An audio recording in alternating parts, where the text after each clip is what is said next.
When our engine becomes inoperable, the first thing we need to do is to jettison all external munitions. After we have done that, we have to worry about the altitude we have and whether we can reach the runway. We are 1.1 knots out and we have 7,000 feet. We only need about 5,000, so we're good to go.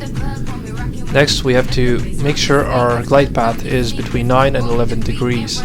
We do this by letting the 10-degree pitch mark in the HUD line up with the start of the runway, by keeping the flight path marker at 5 degrees.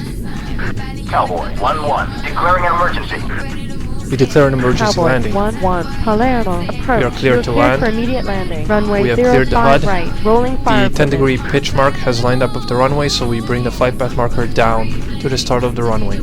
We are now starting to pick up airspeed. We clear the master caution and the VMS warnings. We don't need those anymore. We keep the flight path marker at the start of the runway. We want an angle of attack of 6 degrees. We have an angle of attack indicator at the bottom left. The angle of attack is the vertical pitch difference between the nose of the aircraft and the way the aircraft is traveling vertically.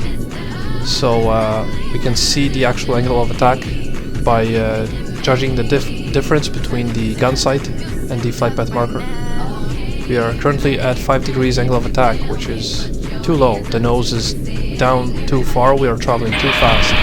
We deploy the air brake to slow ourselves down to about 6 degrees.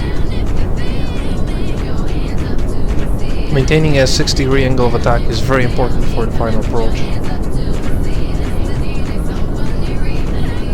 We use the rudders to line up with the airfield properly. We see the air brake here.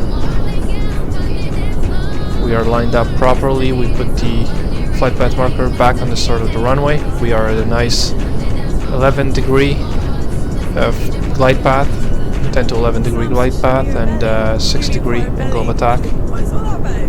At about 2,000 feet, we will deploy our landing gear. Cowboy 1-1, Palermo, power, cleared for landing. Runway 05 right, check gear down. We deploy our landing gear manually, and we retract the air brake. We put the flight path marker back on the start of the runway. Due to the increased drag of the aircraft, we had to move it back up. At about 300 to 200 feet, we begin to flare up. We want the flight path marker to travel up the runway at least halfway when we do this. And there it is. Going to touch down. Once we touch down, we deploy the air brake again. We prepare to wheel brake. We still have those once the nose wheel touches down. Wheel brakes go on. They're working. We enable nose wheel steering so that we can turn off the runway if we wish to. We'll make that turn right now.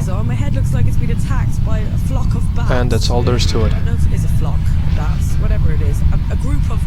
Now we can enjoy some milk and cookies at the airbase. Thank you for joining me. Bravo November 880 out.